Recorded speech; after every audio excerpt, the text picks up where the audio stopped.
বছরের শুরুতেই মাছের বাজারে উত্তাপ। দেশি মুরগির দাম বাড়লেও ক্রেতার নাগালে ব্রয়লার আর ডিম। ঘন কুয়াশার নেতিবাচক প্রভাব সবজির আবাদে।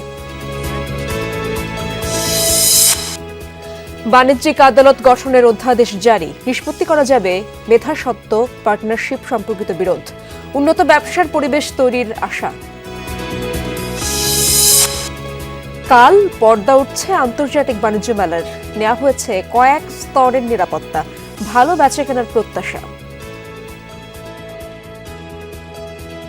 ৩ তারিখের ক্ষেত্রেও যদি মিডিয়া প্রচারণা থাকে, আশাবাদী এরকম এফেক্টিভ কোনো কিছু হবে না। আবেদন থাকতে হচ্ছে যে যেন আমাদের শেষের দিকে মেলাটা কিছুদিন বাড়াই দেওয়া হয়।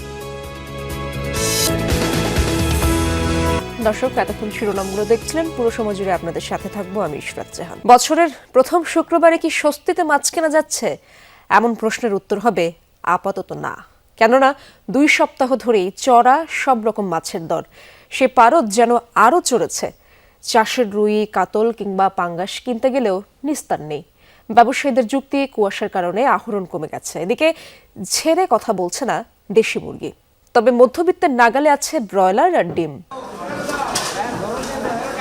নতুন বছরের প্রথম শুক্রবার। প্রতি বছরই সর্বসাধারণের চাওয়া থাকে আর কিছু না হোক, বাজার যেন কিছুটা স্বস্তির খবর দেয়। তীব্র শীতের মাঝেও বছরের প্রথম ছুটির দিনে সেই স্বস্তির খোঁজেই নগরবাসী। কিন্তু প্রত্যাশা পূরণ হলো কি?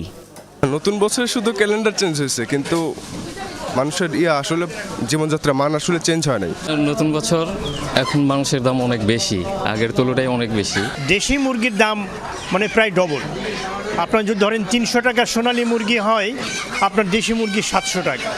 মাছের বাজারে গিয়ে কিছুটা নিরাশই হতে হচ্ছে মাছপ্রিয় বাঙালির। কদিন আগে কমলেও নতুন বছরে আবার চড়া দর। রুই কাতলের কেজি কিনতে গুনতে হচ্ছে 450 টাকা। নদীর আয়ের থেকে শুরু করে সব জাতেরই দাম শুনে পিলে চমকে ওঠার জোগাড়। শীত বাড়ায় মাছ ধরা পড়ছে কম, তাই যোগানের অভাবে দাম বাড়তি বলছেন বিক্রেতারা। রুই মাছ 6 কেজি ওজনের 500 টাকা কেজি, আইর মাছ 2 কেজি ওজনের 700 টাকা কেজি, 650। এই আধা কেজি সাইজের মাছ মনে করেন 1400-1500 টাকা কেজি বে। আবার 300 গ্রামের মাছ 1200 টাকা বে।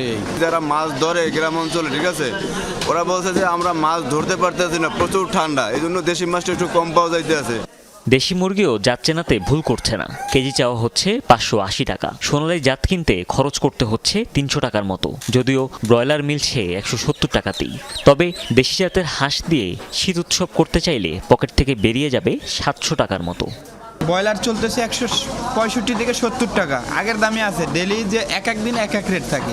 সিজন তখন পিকনিক বিয়ে শাদী, এমন এই সিজনে একটু দামটা কম বেশি থাকে। ডিমের বাজারে অবশ্য বেশ স্বস্তি মিলছে। লাল ডিমের ডজন বিকোচ্ছে 105 থেকে 110 টাকায়। দেশি মুরগি, হাঁসের ডিমের ডজন 200 টাকা। 4 বছরের ভিত্তে এই বছরে একটু কম পাইছি, এত কম আর ওই নাই 4 বছরের মধ্যে। শীতের মৌসুম, শীতের সবজি অনেক বাড়াতে ডিমের দামের কমে গেছে। মধ্যবিত্ত আর সীমিত আয়ের মানুষের বরাবরই প্রত্যাশা থাকে দাম কিছুটা তাদের নাগালে থাকবে। সামনে রমজান, তাই এখন থেকেই বাজার তদারকি জোরদারের তাগিদ সকলের। হুমায়ুন রশিদ, যমুনা নিউজ, ঢাকা। কুয়াশার দাপটে সবজির বাজারে হিমশিম অবস্থা। রাজধানীতে বেড়েছে প্রায় সব পণ্যের দর। সবচেয়ে বেশি প্রভাব টমেটো, শসা ও কাঁচামরিচে। ব্যবসায়ীদের যুক্তি, আগের তুলনায় সবজিবাহী ট্রাক কম আসছে। সড়কে বেড়েছে চাঁদাবাজিও। যদিও উত্তরের পাইকারি বাজারে সবজির দাম কমার খবর মিলছে। আরও জানাচ্ছেন সহকর্মীরা। যতই প্রকৃতিতে কুয়াশা থাকুক কিংবা শীতের দাপট থাকুক, এসব দোকানে কিন্তু পসরা সাজানোর ব্যস্ততা ছুটির দিনে খুব একটা কম থাকে না। আমরা সেই ব্যস্ততা আজকেও দেখতে পাচ্ছি, কিন্তু সব ধরনের সবজির দামই কেজিতে অন্তত 5 থেকে 10 টাকা বেড়ে গিয়েছে। বিভিন্ন সময় আমরা গণমাধ্যমে যেসব খবর দেখি যে প্রান্তিক পর্যায়ে কৃষক আসলে সবজির ন্যায্য দাম পাচ্ছেন না, রাজধানীতে আসলে কিন্তু দাম শুনে মনে হবে যে আসলে বাস্তবতা উল্টো। ব্যবসায়ীরা যেটি বলছেন, কুয়াশার কারণে শীতের যে আবাদ সেটি কিছুটা ক্ষতিগ্রস্ত হয়েছে। মরিচ গত সপ্তাহে এই সপ্তাহ 40 টাকা কমেছে কেজিতে। শসা 50 টাকা বেশ কমেছে কেজিতে। ফুলকপি 16 টাকা, ফুলকপি 35 টাকা। বাজারের যে সার্বিক ব্যবস্থাপনা, যেটি কিছুদিন আগেও বেশ ভালো ছিল, হঠাৎ করে সেটিতে কেন 6 মাস বা 8 মাস আগে থেকেই ছন্দপতন হলো, সেটি ক্রেতারা বুঝতে পারছেন না। আমাদের হাতে আসার আগেও আরো 3 জায়গায় হাত বদল হয়। ওই ক্ষেত্রে সবাই যদি 5 টাকা 10 টাকা করে নেয় তাহলে কৃষকের তো 1 কেজি সবজি 40 টাকা 50 টাকা এমনি বেড়ে যায়। রাস্তার চাঁদাবাজিগুলো বন্ধ করা যায়, পরিবহন এগুলো করা যায়, তাহলে সব সস্তে করতে পারে। এবারে আমরা পাইকারি বাজারের খবর জানতে চলে যাচ্ছি বগুড়ায় আমাদের সহকর্মী মেহেরুল সুজনের কাছে। তৌহিদ, ধন্যবাদ আপনাকে।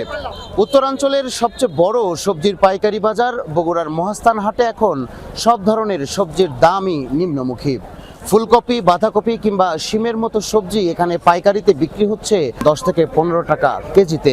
কৃষক এবং পাইকাররা বলছেন গেল কয়েকদিন ধরে তীব্র কুয়াশার কারণে এই হাটে সবজির যোগান যেমন কমেছে তেমনি কমেছে দামও। সব সবজির দামই কম, শীতের কারণে করলা আরও বেশি কম। ফুলকপি আগে শেষ হয়ে গেছে, শসা এখনো ধরন হয়নি। এই অঞ্চলের সবজি চাষিরা বলছেন শীতের শুরুতে সবজির দাম তারা কিছুটা ভালো পেলেও এখন দাম কমে যাওয়ায় তাদের লাভের অঙ্কও বেশ খানিকটা কমে গেছে। যে টাকা ব্যয় করছে সেই হিসাবে কৃষকের ঘরে টাকা পৌঁছচ্ছে না ভাই। এখন সবজির উৎপাদনের খবর জানতে আমরা চলে যাচ্ছি সহকর্মী সাগর ফরাজির কাছে। ধন্যবাদ। জামালপুর জেলা এমনিতে সবজির জন্য বিখ্যাত। গত কয়েকদিনের শৈত্যপ্রবাহ সহ ঘন কুয়াশার কারণে এই চাষি যারা রয়েছেন শীতকালীন সবজি আবাদ করে থাকেন তারা কিন্তু ক্ষতির মুখে পড়েছেন। বিশেষ করে নদীকেন্দ্রিক এলাকায় যে চর অঞ্চলগুলো রয়েছে এই অঞ্চলের কৃষকরা সবচেয়ে বেশি ক্ষতির সম্মুখীন হয়েছেন। ফুল আহে, ফুল ঝুড়ে জায়গা নষ্ট হয়ে জায়গা, পস্কারি ধরে। শসা করছিলাম, এনে অনেক টুমাটুম করছিলাম, সব কিছু আমাদের ক্ষতি হয়ে গেছে, এবার বেচতেই পারি নাকি।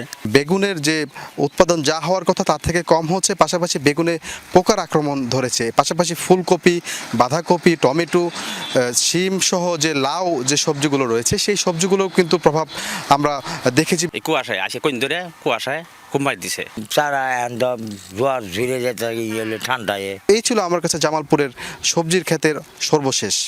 দেশে প্রথমবারের মতো বাণিজ্যিক আদালত গঠনের অধ্যাদেশ জারি করেছে সরকার। এর মাধ্যমে ব্যবসায়িক চুক্তির ব্যাখ্যা, বিমান জাহাজ সম্পর্কিত লেনদেন, মেধাস্বত্ব ও পার্টনারশিপ সম্পর্কিত বিরোধ নিষ্পত্তি করা হবে। বাণিজ্যিক আইন সম্পর্কে অভিজ্ঞ জেলা জজ বা অতিরিক্ত জেলা জজ পর্যায়ের বিচারক নিয়োগ দেওয়া হবে। বিচার ত্বরান্বিত করতে স্যুট ম্যানেজমেন্ট হিয়ারিং, দালিলিক সাক্ষ্য গ্রহণ করা হবে। 90 দিনের মধ্যে মামলা চূড়ান্ত নিষ্পত্তি এবং সালিশ ও মধ্যস্থতার সুযোগ রাখা হয়েছে।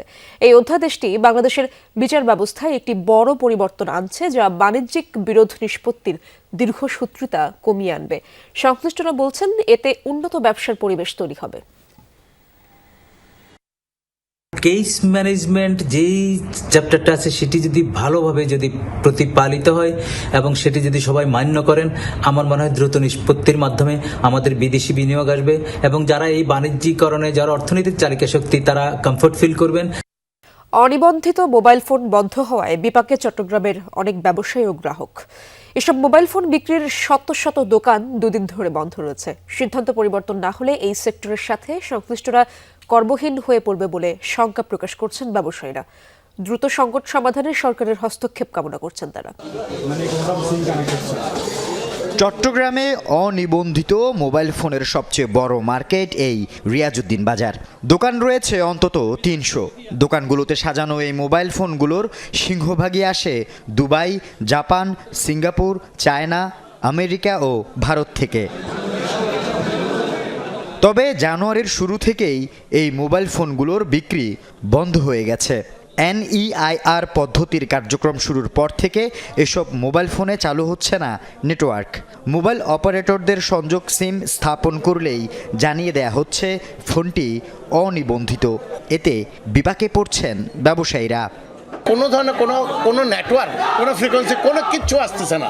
এইভাবে তো একটা ইন্ডাস্ট্রিতে আপনি এক রাতে ধ্বংস করতে পারেন। রেজিস্ট্রেশন করতে হবে। আমি একটা দোকানদার, হয়তো মনে করেন আমি কয়টা মাল আমার নামে রেজিস্ট্রেশন করে রাখবো। আমার মালটা তো আমি ইমিডিয়েট কাস্টমার থেকে কিনে আবার আরেকজন পাচ্ছি না কাস্টমার। একটা অ্যাপস তৈরি করে দেন আপনারা, যে অ্যাপসের মাধ্যমে আমরা সহজে প্রত্যেকটা দোকানদার প্রত্যেকটা মোবাইলের ট্যাক্স আপনাদের হাতে পৌঁছে দিতে পারবো। NEIR এর সাথে যুক্ত হয়েছে ট্যাক্স। এতে বাড়তি টাকা গুনতে হবে ক্রেতাদেরও। এছাড়া নিবন্ধন প্রক্রিয়া জটিল করায় ব্যবহৃত মোবাইলও থাকছে না বিক্রির সুযোগ। রেজিস্ট্রেশনের ব্যবস্থা সহজকরণের দাবি মোবাইল ফোন ব্যবহারকারীদের। আমরা জমাইছি একটা ভালো কনফিগারেশনের ফোন নেওয়ার জন্য, তখন যদি এই নিয়ে চালু হয়ে যাওয়ার পর আমরা আর ভালো ফোনটা নিতে পারবো না। ওই বাজেটে আমাদের কম দামে ফোন ইউজ করতে হবে। এখন মনে করেন মোবাইল এটা যদি সেল করতে যায় কেউ তো নিচ্ছে না।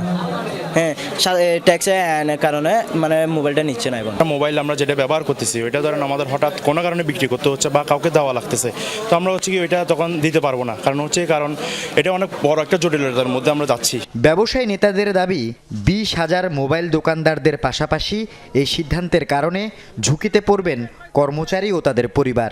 দ্রুত সংকট নিরসনের দাবি জানান তারা। গভর্নমেন্ট থেকে যেটা নির্দেশনা ছিল যে আপনাদেরকে মার্চ পর্যন্ত সময় দেওয়া হয়েছে, এর পরবর্তীতে হচ্ছে এনইআরটা চালাবে। আমরা এনইআরের পক্ষেই ছিলাম, আমরা বলছিলাম যে গভর্নমেন্ট ট্যাক্স কমা। এই নির্বাচনের শিডিউলের মধ্যে কাজটা করা আমার মনে হয় ব্যবসায়ীদেরকে আন্দোলনের মুখে উস্কে দিয়ে দেশের একটা অস্থিতিশীল পরিবেশ সৃষ্টি করার জন্য ওনারা কাজ করছেন। পুরো বাংলাদেশের মধ্যে 20,000 ব্যবসায়ী আছে, 20 লক্ষ মানুষ পরিবার এখানে যে জড়িত আছে সংশ্লিষ্ট এই ব্যবসার সাথে, এই দায়ভার সরকারকে নিতে হবে। সিদ্ধান্তের প্রতিবাদে বৃহস্পতিবার তাৎক্ষণিক দোকান বন্ধ করে বিক্ষোভ মিছিল করেন ব্যবসায়ীরা। আল আমিন শিকদার, যমুনা নিউজ, চট্টগ্রাম। কাল পর্দা উঠছে ঢাকা আন্তর্জাতিক বাণিজ্য মেলার। সাবেক প্রধানমন্ত্রী ও বিএনপি চেয়ারপারসন বেগম খালেদা জিয়ার মৃত্যুতে রাষ্ট্রীয় শোক পালন করায় এবারের আয়োজন পিছিয়ে যায় দুদিন। পূর্বাঞ্চলের বাংলাদেশ চায়না ফ্রেন্ডশিপ এক্সিবিশন সেন্টারে ষষ্ঠবারের মতো বাণিজ্য মেলার 30তম আসর। স্টল রয়েছে 324টি। নিরাপত্তা জোরদারে থাকছে একাধিক ওয়াচ টাওয়ার ও পুলিশের টহল টিম। বরাবরের মতোই এবারও ভালো বেচাকেনার আশা ব্যবসায়ীদের। উদ্বোধনের আগে শেষ মুহূর্তের প্রস্তুতি। রাত পোহালেই পর্দা উঠছে ঢাকা আন্তর্জাতিক বাণিজ্য মেলার 30তম আসরের। পূর্বাঞ্চলের স্থায়ী venue Bangladesh China friendship exhibition সেন্টারে ষষ্ঠবারের মতো বসছে এবারের আয়োজনটি। বিভিন্ন ক্যাটাগরিতে থাকছে 324টি স্টল। এর মধ্যে Malaysia, Indonesia, Japan, Hong Kong, Bharat এবং তুরস্কের প্রায় 11টি স্টল থাকছে এখানে। মেলার প্রধান প্রবেশদ্বার নির্মাণ করা হয়েছে ঐতিহ্য এবং রফতানিমুখী পণ্যের প্রতিচ্ছবি ফুটিয়ে। থাকছে বাংলাদেশ স্কয়ার নামে বিশেষ প্রাঙ্গণ, যেখানে দেশের ইতিহাস সম্পর্কে ধারণা পাবেন দর্শনার্থীরা। শিশুদের জন্য থাকছে 2টি শিশু পার্ক। জানুয়ারির 1 তারিখ থেকে শুরু হওয়ার কথা থাকলেও বিএনপি চেয়ারপারসন বেগম খালেদা জিয়ার মৃত্যুর কারণে 3 দিন পেছানো হয় এর আনুষ্ঠানিকতা। এমন পরিস্থিতিতে সময় বৃদ্ধির দাবি জানিয়েছেন ব্যবসায়ীরা। সবার একটা টার্গেট থাকে যে 1 তারিখ, যে 1 জানুয়ারি বাণিজ্য মেলা উদ্বোধন, সেই জায়গায় 3 তারিখ হয়েছে। 3 তারিখের ক্ষেত্রেও যদি মিডিয়া প্রচারণা থাকে, আশাবাদী এরকম এফেক্টেড কোনো কিছু হবে না। কর্তৃপক্ষের কাছে আমাদের আবেদন থাকবে, আমরা তো নর্মালি 1 তারিখ থেকে আমাদের স্টাফগুলোকে সবগুলা করা হয়েছে, রিকোয়েস্ট করা হয়েছে। তো আবেদন থাকবে হচ্ছে যে যেন আমাদের শেষের দিকে মেলাটা কিছুদিন বাড়াই দেওয়া হয়। সময় বাড়ানোর কারণে দেখা যায় কিছু কাজও বাড়ছে। হ্যাঁ, দেখা যাচ্ছে যে 3 দিন সময় পাইছে। কিছু স্টল যারা মালিকা আছে, স্টল মালিকা, ওনারা কিছু কাজ আরো অ্যাড করতেছে যেহেতু সময় পাচ্ছে। নিরাপত্তা জোরদারে ওয়াচ টাওয়ার, পুলিশের টহল টিমের পাশাপাশি থাকবে সিসিটিভি ক্যামেরার আওতায়। যাতায়াতের সুবিধার্থে কুড়িল, খামারবাড়ি, খেজুরবাগান, নরসিংদী এবং গাজীপুর থেকে চালু থাকবে বিটিআরসির শাটল সার্ভিস। এইটা প্রশ্ন এখনই সময় হয় নাই, আমরা আগে শুরু করি। হ্যাঁ, প্রশ্নটা এখনো উপযুক্ত সময় না। It is too early to ask the question and also the answer. Rabeya Smriti, Jamuna news. সপ্তাহের ব্যবধানে মার্কিন ডলারের দাম অপরিবর্তিত রয়েছে, তবে সামান্য বেড়েছে অন্যান্য বিদেশি মুদ্রার দাম। এনসিসি ব্যাংকের তথ্য মতে পুরো সপ্তাহ জুড়ে মার্কিন ডলারের দাম ছিল অপরিবর্তিত। লেনদেন হয়েছে 122 টাকা 70 পয়সায়। এদিকে সোমবার পাউন্ড লেনদেন হয় সর্বোচ্চ 167 টাকা 41 পয়সায়। সর্বনিম্ন দর ছিল বৃহস্পতিবার 166 টাকা 99 পয়সায়। একই দিনে ইউরো সর্বনিম্ন লেনদেন হয়েছে বৃহস্পতিবার 145 টাকা 58 পয়সা দরে। সর্বোচ্চ দর ছিল রোববার 145 টাকা 91 পয়সা। বৃহস্পতিবার অস্ট্রেলিয়ান ডলারের সর্বনিম্ন দর ছিল 81 টাকা 90 পয়সা। সোমবার 82 টাকা 54 পয়সা সর্বোচ্চ ছিল মুদ্রাটির দর। আর সপ্তাহ জুড়ে 30 টাকার মধ্যেই লেনদেন হয়েছে মালয়েশিয়ান রিঙ্গিত। প্রায় অপরিবর্তিত ছিল সিঙ্গাপুর ডলারের দর। রোববার সর্বোচ্চ 96 টাকা 9 পয়সায় হাত বদল হয় মুদ্রাটি। বৃহস্পতিবার সর্বনিম্ন দর ছিল 95 টাকা 93 পয়সা। তবে পরিবর্তন আসেনি সৌদি রিয়ালের দরে। 32 টাকা 72 পয়সা দরে লেনদেন হয়েছে মুদ্রাটি। কানাডিয়ান ডলার সোমবার সর্বোচ্চ লেনদেন হয় 89 টাকা 83 পয়সা দরে। সর্বনিম্ন দর ছিল বৃহস্পতিবার 89 টাকা 41 পয়সা। আর ভারতীয় রুপির জন্য গুনতে হয়েছে সর্বোচ্চ 1 টাকা 37 পয়সা। আগের সব রেকর্ড ভেঙে 2025 সালে সর্বোচ্চ রেমিটেন্স পাঠিয়েছেন প্রবাসীরা। প্রথমবারের মতো একক বছরে ব্যাংকিং চ্যানেলে আসা রেমিটেন্সের পরিমাণ $32 বিলিয়ন ছাড়িয়েছে। এর আগে কোনো বছরই $30 বিলিয়ন অতিক্রম করেনি। সদ্য বিদায়ী বছরে প্রবাসীরা মোট 32.82 বিলিয়ন বা $3,282 কোটি সমপরিমাণ অর্থ দেশে এসেছে। 2024 সালে এসেছিল $2,689 কোটি। সেই হিসেবে এক বছরের রেমিটেন্স বেড়েছে $593 কোটি বা 22%। জুলাই গণঅভ্যুত্থানের পর গত বছরের শেষ 5 মাসে উচ্চ রেমিটেন্স প্রবাহের কারণে 2024 সালেও বড় প্রবৃদ্ধি ছিল। গণঅভ্যুত্থান পরবর্তী সময়ে সামষ্টিক অর্থনৈতিক স্থিতিশীলতা ফেরাতে রেমিটেন্সই সবচেয়ে বড় ভূমিকা রেখেছে। ব্যাংকাররা বলছেন, ডলারের অবৈধ বাজার সংকুচিত হওয়ায় প্রবাসীরা অর্থ বৈধ ব্যাংকিং চ্যানেলে পাঠাচ্ছেন। পাশাপাশি ডলারের বিনিময় মূল্য স্থিতিশীল থাকায় প্রবাসীরা আর ডলার ধরে রাখছেন না। এতে ধারাবাহিকভাবে রেমিটেন্সের উচ্চ প্রবাহ বজায় রয়েছে। দর্শক, এই ছিল বিজনেস টুডের এখনকার আয়োজনে। এতক্ষণ যারা সঙ্গে ছিলেন সবাইকে ধন্যবাদ।